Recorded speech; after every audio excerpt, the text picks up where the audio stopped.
Cool. Well, short. Go ahead. It's good to go. Can you guys hear me all right? Yeah. Good. My name is Terry. I'm a cocaine addict. It's an honor and it's a privilege to be here. And Joey, thank you for inviting me here. I appreciate you, my friend. And I see some wonderful friends who came to support me. Paul, Michelle, Eileen, thank you. I see you. I have my iPhone, so I can't really see everybody, but thank you. That means a lot to me. Um, I have a sobriety date. So sobriety date is June 1st, 2019, and a miracle happened on that day where the best way I could describe that miracle is that the gift of desperation screamed louder than the craving that was beyond my mental control. I didn't quit getting high, I was separated from getting high. I have a home group. My home group is outright mental defectives. Yeah, we're cuckoo. We meet Sat we meet Saturdays at 5 p.m. Eastern, so it's 5 hour. I think you guys are 6 hours in the Netherlands. So it's 11 p.m. at night for you guys, a little time. But yeah, I was asked to talk about spiritual growth. And I guess I can't talk about spiritual growth without talking about pain. And the 12 and 12 it talks about is pain is the touchstone of all spiritual growth. Um, and I guess what started for me was my moment of clarity or moment of change was when I was in rehab, and I was 5 days into my rehab, and I'm ready to go home. You know, feel better, look better. You start feeling better when you get the drugs kind of weaning off of you, especially cocaine. And when you detox off of cocaine, you just sleep a lot. I like that. But after that, I started feeling confident. My mind started to be no longer be feeling dominated by what my actions were doing. I felt like confident again to be out there in the world. And I remember calling up my mom, and I'm like, "Mommy, can I live with you?" I basically was living in this car. I was going through a divorce with my wife. She had a restraining order on me. I got fired from my job. I weighed 130, giving you guys an idea. I weigh 170 now. I was cutting my own hair. I had hair growing that way, this way. Haven't showered in 2 weeks, right? I was one of those hopeless cats, man. And my mom's like, "No, you need to stay there. You're safe and protected." And I remember being on, I was on my phone looking at the mirror, and I don't know what you could call it. I guess a moment of grace. You live life forward, you understand it backwards, and I reflect on it backwards. And I'm reflecting on that moment where I was looking at myself in the mirror, and I said, "You know what, Mom, I'm lying. I just want to come home and get high." And I got down on my knees in immense pain. There was immense turmoil I was going through. And I abandoned myself utterly to a power greater than myself, didn't really believe in, could care less about, never filed, who cares about that? But I threw up my hands and I said, "Here I am, God, take me." And something electric happened. I can't, at page 14 of Bill's story, there's a lot of sneaky descriptions of a spiritual experience. And one of them is on page 14. And it says, "The moment I I'm fully right. accepted these proposals," oh, sorry, "these proposals, which are the steps, that feeling was electric, and it was like a shock. It was like this weird little shock out of nowhere, and it says that there's a sense of victory, like it was like the battle is over. Like I've ceased fighting anything or anyone, including the cocaine, and it was just over. I surrendered to win at that moment. It was an odd feeling. Like Bill talks about, it's like a great clean wind blew through and through. It's like going from a cold room to a hot room. Or a hot room to a cold room. It was odd. And I, I remember I walking around this rehab telling people I found God, and like, who's this crazy guy? This guy must be, he's cuckoo for Cocoa Puffs over here. But I look back at that moment now, and when I got honest with my mom, that was when the actual change happened. I'm one of those cats that lived a life of rigorous dishonesty. I lived a double life. And I finally got honest in that moment. And I had a spiritual release, like it talks about on page 55. Not outside coming in, it was inside bursting out of me, just like it burst upon Bill when he had that experience at Cathedral. That's what happened to me. And I remember, and Bill talks about going to this doctor, Dr. Silkworth, the little doctor who loved drunks, and he was like telling him what's happening, and he asked the doctor if he was still sane, and what does that mean? The old mind is gone, and a new one was reborn. And that's what happens with us in recovery and also through the process of getting our tails whooped with cocaine. Um, we get so beaten up that we finally open up to something we can't really explain. And why what talks about in the third step, we're reborn is because something died. And that little minion, that talker, that liar, that narrative, that story in my head finally died. I finally went from living in the world of the intellect to the world of the spirit right here in my heart. And it burst out of me. And I can't really explain it. That was the best way I can. But I was a little baby, you know? Being reborn, I was a little thumb-sucking crying baby in the beginning of recovery. And I learned how to grow up here. I learned how to grow up with the fellowship of Cocaine Anonymous. And thank you for carrying me and showing me how to live a life of being a demonstration of the words that are in the big book, right? Today, I try to live my life like a silent movie. You know, I'm not going to talk really much. I'm not just that silent character, just being a demonstration of goodwill and being useful and helpful to all of God's kids, even love, even kindness and compassion. And I was enthused when that happened. And when I went into the rehab in Minnesota, because that's how I roll. I go from door to door rehab, right? And I went into this place in Minnesota. They introduced me to the Big Book of Alcoholics Anonymous, which is our basic text in Cocaine Anonymous. And guys, I did not want to open the Big Book of Alcoholics Anonymous because I thought it was really too big. I was like, screw that thing. And then the first page I opened up, it says, "There's a solution." You know, we have a way out. You know, we really do. And I didn't know that there was a way out here. Is there anyone new here? I didn't ask that question earlier. Anyone new? You want to raise your hands in the in-person meeting? Or I can't tell. I'm new. There we go. Welcome, welcome, Stan. Welcome, Talia. Welcome home. We have a way out. We have a way up and we have a way out of here. And it's my responsibility to pass it along to you. Hi, Mandy. I'm someone who used cocaine to the point where I had open heart surgery, 5 bypass open heart surgery, and I still did cocaine afterwards. I was the kind of cat that had cocaine in my pocket, but I would use your cocaine and not share mine. So I needed it for that night and the next day. Then I would search madly for it every single morning. Shit, I got so good at hiding my cocaine that I couldn't find it, Joey. I was one of those cats.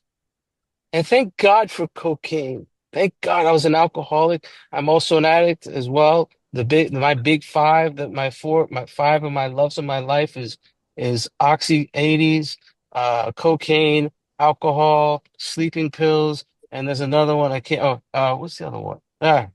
Value. Those are my big five. Those are the ones that I sold my soul for. It talks about that on page 8. Alcohol was my master. All five of those were my master. And thank God for them because they brought me to my knees in so much pain and turmoil that spiritual growth started there. I had a release in that moment. I can't explain. I talked about it earlier. And when I went through the steps of the Big Book of Alcoholics Anonymous, I came up to the ninth step. And the ninth step was a really scary step to me, right? I came back to New York and I went to rehab in Minnesota. And I came back to New York and I made 2 amends and I said, you know what, I'm done. I'm good. It's this program is really simple, but it's just not easy. You know why it's not easy? Because you're going up against your greatest adversary, which is your mind. You know that little minion in your head, that talker in your head that talks like you, sounds like you. It's got really good ideas. I mean, who's thinking about what they're going to share about after I'm done speaking right now? Who's already contemplating on what they're going to talk about? How many times have I? Yeah, there we go. We got one hand up. That's the talker in your head. That's the talker in your head. My friend Cameron F. from Toronto said that's the liar. That thing's got to die. One of Clancy he was Chuck C's sponsee in Alcoholics Anonymous, said if you think alcohol's your problem or cocaine, most likely you're going to die of the disease of alcohol or addiction. And I'll tell you exactly what happened to me. My spiritual experience that happened on that day when I was in rehab, full of immense pain, had an expiration date. I can't stay sober off the spiritual experience I even had yesterday. Can't even stay sober off the spiritual experience I had 6 years ago. I have to grow and maintain. Maintain just means to keep going. This spiritual awakening, this personality change sufficient to recover from alcoholism. We're talking about transformation here. I'm not even the same person I was yesterday. Shit. I mean, thank God I'm not. And when I was going through those amends, I made the two and I said I was done. I did not agree with what it said, where I have to turn everything over to the Father of Light who presides over us all. I didn't agree to that. I was kind of like, if you ever read Harry Tebow's article on surrender versus compliance, I highly recommend that you do it. Surrender is compliance is like, like a partial surrender, partially accept. Like, yeah, I'm willing to do whatever it takes. Who said that to their sponsor? I have. Oh yeah, I'm willing to stay sober forever. Hell yeah. Oh yeah, I'm willing to do whatever it takes for victory over alcohol and coke. Oh yeah, but I won't do that. It's like that song. I'll do anything for love, but I won't do that. Yeah, I won't do that. And making amends was one of them, right? I have what is called ADD, addict defiance disorder. I'm a defiant little cat. And I remember I was balking, and it got to the point where I had a resentment. And even I have my book with me. Where is it? Here we go. Page 66. If you have your text, hope you brought your books to class, by the way. Da-da-da-da-da-da. Page 66. It says, but with the alcoholic or the addict, whose hope, this is my hope, is that the maintenance and the growth of a spiritual experience, this business of resentment is infinitely grave. We have found that is fatal. So it talks about a little death threats to me. They talk about as resentment as being poison, straight up poison. Today I don't mess with resentment. It's like snakes. Anyone like snakes? I can't stand snakes. I don't mess with resentments, just like I don't mess with snakes. Same thing. But this time I loved playing with the snakes because I became unrecovered in recovery. And it happened because I stopped doing the work. I was one of those guys that had an option, either do the work or get high again. And I wanted to dance around with the middle of the road solution. Unfortunately, there is none. And I went to this detox with these big book guys, big book guys. I'm gonna say that loud and clear. Big book guys. These are my peeps, my homies. I go to this big book. It was an AA meeting, and we brought this meeting into a detox. And they were all addicts there, and I told my drug addict story. I'm one of them, right? And afterwards, I'm eating at this restaurant with this individual, two guys, and one of the guy leans over, and he's like, "Terry, I'm concerned you're not a real alcoholic." That's what he said to me. And I was like, what are you talking about? Bill's story is literally my story. I drank like Bill. I thought like Bill. I felt like Bill. Yeah, Dr. Bob's story, he stole that from me. I know he was born 100 years prior to me, but he stole it from me. I'm pretty sure of that, right? Oh, what restless, irritable discontent, the bedevilments on 52, 151 with the four hideous horsemen. That's me. What are you talking about? Check this out. After I started walking away and I was pissed off. I'm driving home in this very car. I love this car. Love drinking, getting high in this car, and I love doing spiritual talks in this car. And literally driving home, and I said, you know what I said? Paul, this is what I said, Paul. I know you heard this 1,000 times. You could put your earmuffs on. Maybe he's right. Oh, that's what I said.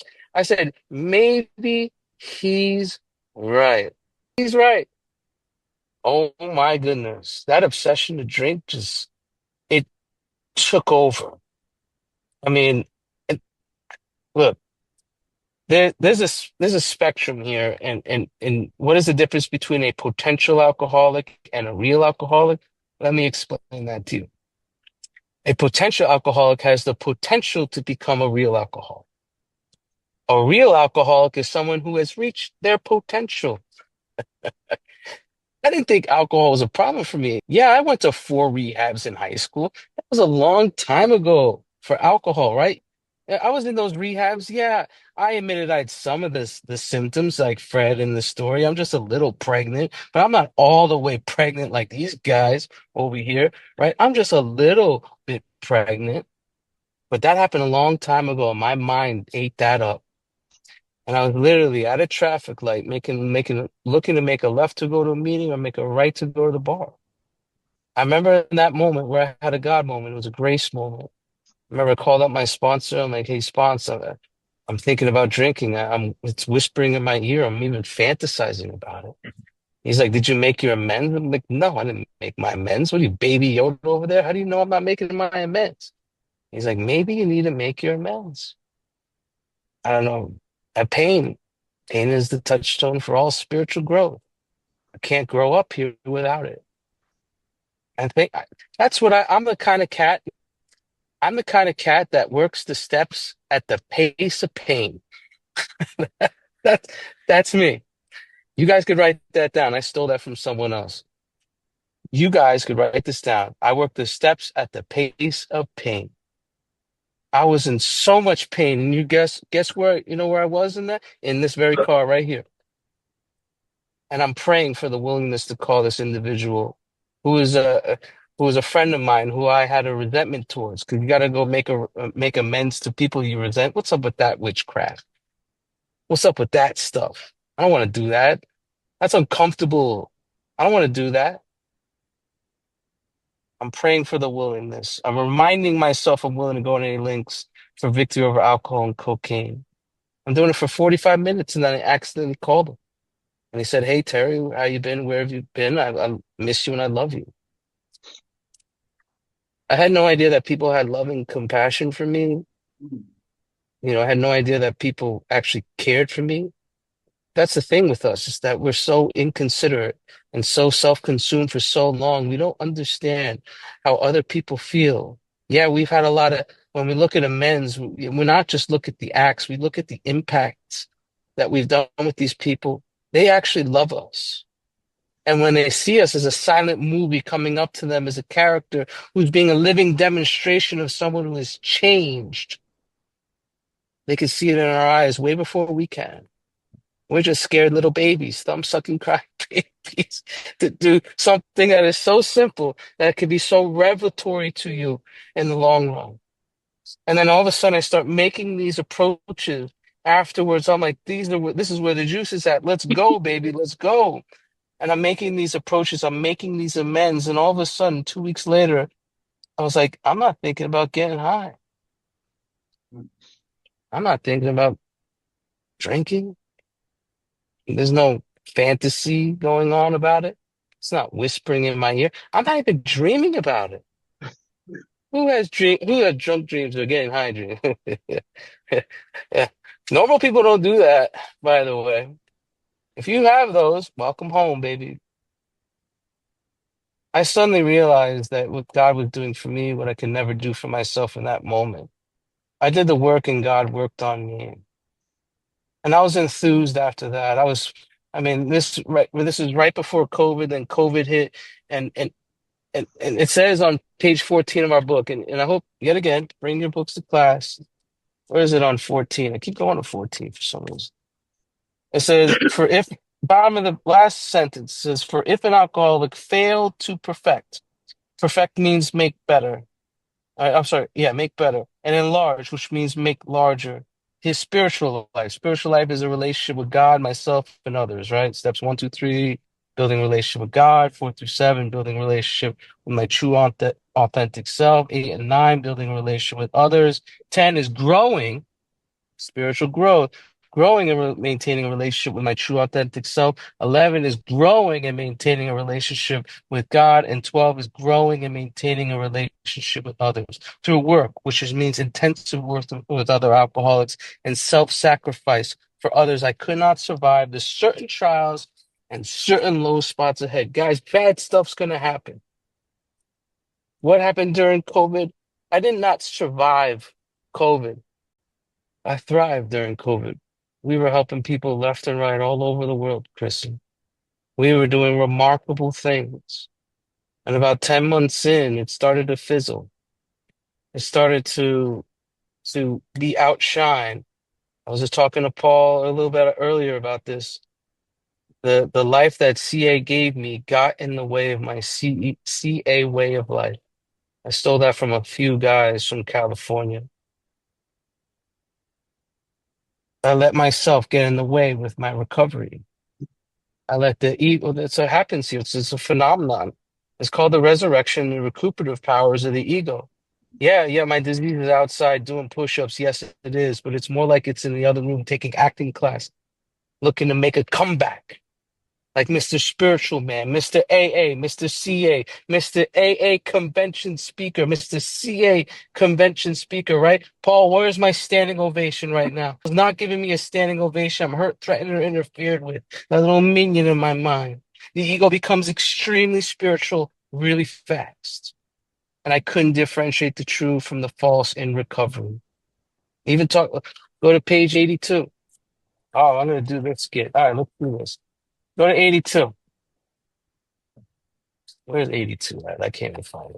It talks about a farmer. It says Terry is like the farmer who came out of his cyclone cellar to find his home ruined. To his wife, he remarked, I don't see anything the matter here, Ma. Ain't it grand the wind stopped blowing? Here's my experience with that. I started to argue and fight with my wife every single day. She was on my resentment inventory. I would curse her out. I would blame her for anything, everything. But hey, Paul M, I don't see anything the matter here. Ain't it grand the wind stopped blowing? I mean, look, I mean, on awakening, let's meditate for the next 24 hours. Yeah, okay. I ain't gonna do that. On awakening, let's check out Bitcoin. Let's check out Bitcoin, Jane. I see you, Jane D. What's going on, Jane? But Jane, I don't see anything the matter here, Jane. Ain't it grand the wind stopped blowing? Man, I used to deliver pizzas, right? And I'm a retired pizza delivery boy, by the way, in this car. This car is going to be my whole talk. Uh, and I'm delivering pizzas, and I'll drive maybe 2, 3 miles to someone, and they would stiff me on a tip. And they'd give me a credit card, Cora. Yeah, you know how they get you credit cards that add a tip? Yeah. So they didn't tip me. So you know what I did, Cora, is I grabbed my pen and I wrote down an extra $5, right? Didn't sign it, just put five, and I'll collect $5 at the end of the night. But hey, I don't see anything that made it grand the wind stopped blowing. Oh, this is fun. I never had a resentment towards my coworker. You know why? Because he got the good delivery and I did not. Why? Moneymaker in my mind was a talker, was pissed off, was hurt and threatened and interfered with. Why? Because my bank account was messed with, right? And you know what? Good delivery. You know what I said? I'm gonna go over to this car and go spit on it.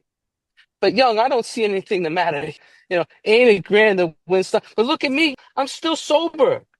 I'm still sober. I'm doing great. I'm doing great. Man, thank God.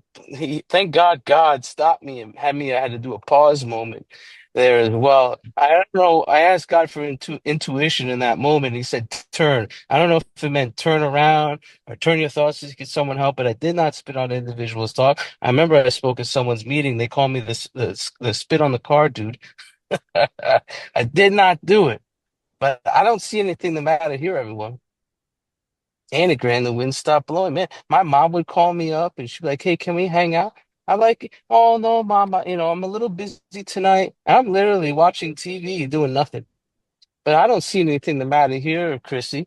I don't see anything the matter here, Chrissy. Anagram, the wind stopped blowing.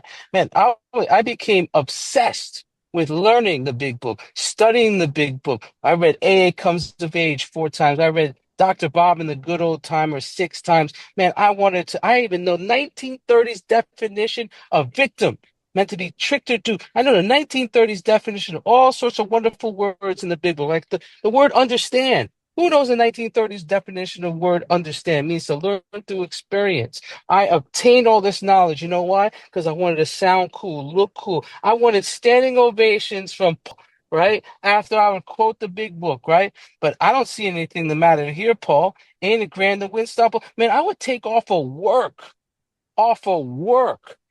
to go speak at a meeting. Why? Because I wanted to hear love, applause, and moments of sublime. But I don't see anything the matter here. Ain't it grand the wind stopped blowing? And what was my final straw? Here's the pain for all spiritual growth. It came here. I'm literally looking at myself in the mirror and I'm shaking, trembling. I was looking at the mirror. I was not thinking cocaine solution, cocaine answer. I was thinking suicide solution, suicide answer. Now, when I had these suicidal thoughts, I didn't understand that I was trying to kill the wrong self, our true, authentic self. I was trying to kill the story and the narrative and the loud talker that was in my mind. That's who we are not. That's why we write inventory to find out who we are not, so our true, authentic self will come out to play. I made a decision, a cautious decision to go through the work again. I got down on my knees and I abandoned myself utterly to God in that moment, just like I did in Brooklyn, New York, when I abandoned myself last time, unreservedly, under his care and direction. I went through the steps 3 through 9 in one day. Newsflash, anyone new here? It does not have to take you long to go through the steps. There's a window of opportunity here, and that window likes to close very fast, very fast. I jumped through that hoop like I had my life depended on it because I was in so much pain and so much turmoil. A part of my fifth step, I had a fear of mine that I couldn't get my wife pregnant, and because of the drugs and alcohol that I was doing and partying. After I made my amends, I took a nap, and my wife, she gave me a letter. She told me that she was pregnant. Like, you can't make this stuff up. Our stories are like fairy tales that come true. I mean, they're they're tragic, they're comical, they're adventurous, they're heartbreaking. And all of a sudden we have a turn or a shift or transformation that happens. And then they become beautiful, inspirational, something you can't explain. You could just only experience. I mean, we're in the transformation business here. We really are. I mean, my friend John McDee, he was a friend of mine. He was a director at Hazleton for a long period of time, and he would talk about transformation. And in one of the appendices about spiritual experience, he talks about the word change a lot. Change, change, change. And this is my opinion, take it or leave it. He's talking about transformation, and John was talking about the cross. Look at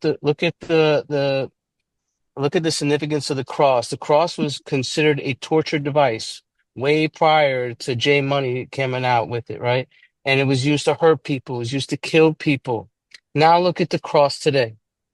You have blue cross, you have red cross. People wear crosses on their necks. It had a complete change in its identity. That's what we're doing here. God has the one of the most successful recycling businesses in the world. He takes trash, he turns into treasure. You're looking at a miraculous demonstration of the power of God in one's life. You really are. But persistence, I think, is something I really want to talk about. Um, I'm in a journey, like yes, we're all sprinting to the spiritual experience, but what do you do with it? You grow it.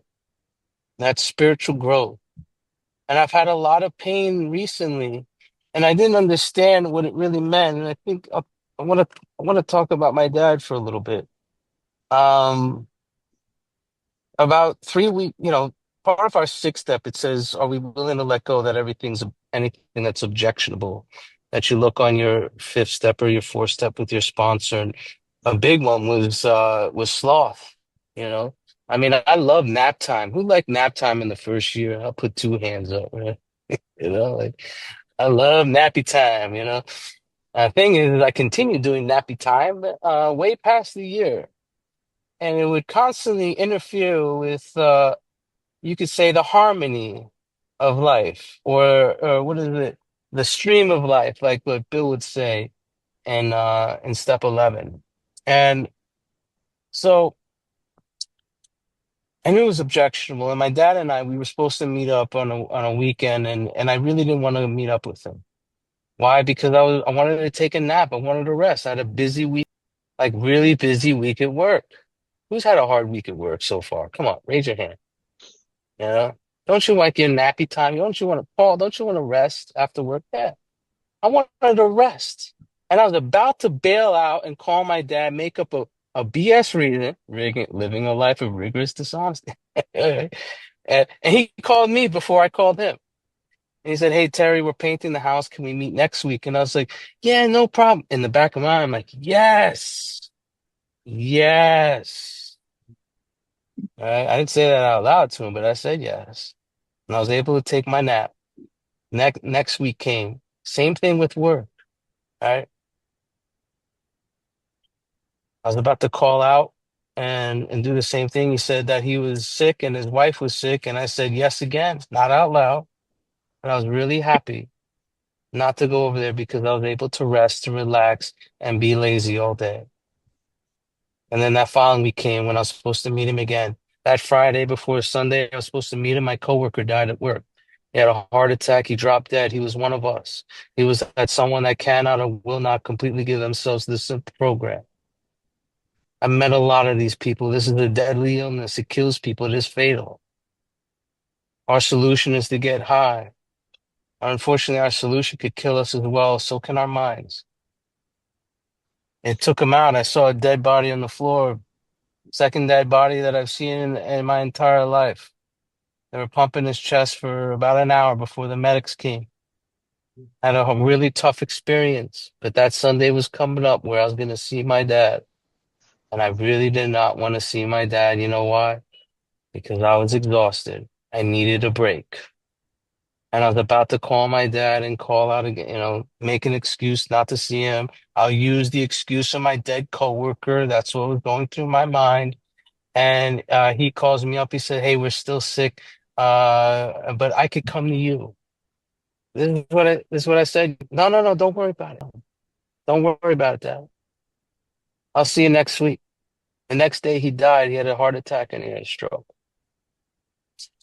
And yeah, that effed me up. I knew sloth was objectionable. I knew being lazy was objectionable. It was just me consumed with myself.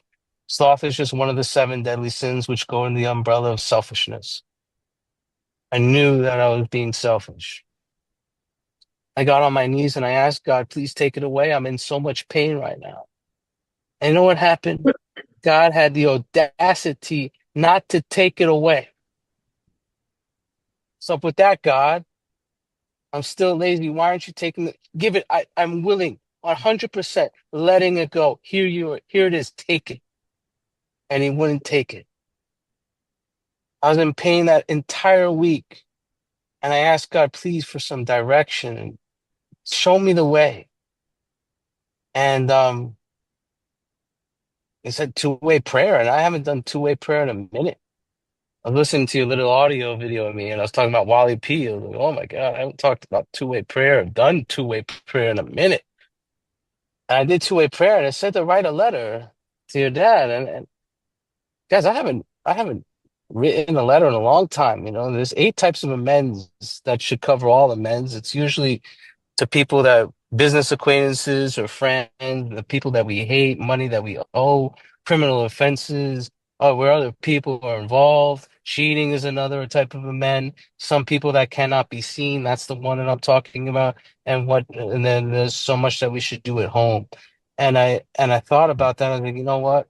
I'll write that letter. And I got down on my knees and I explained exactly what I said to you guys in that letter. And I wrote it out loud to his picture. And I was crying, like just bawling, crying. I don't think I've ever cried like that, and it wasn't just tears of grief or guilt, shame, or remorse. It was like tears of joy and tears of absolute love.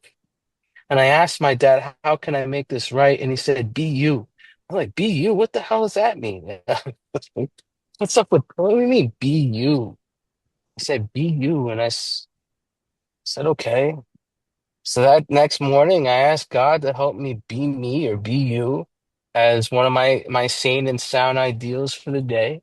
And I asked him to grow in that image and likeness all throughout the day.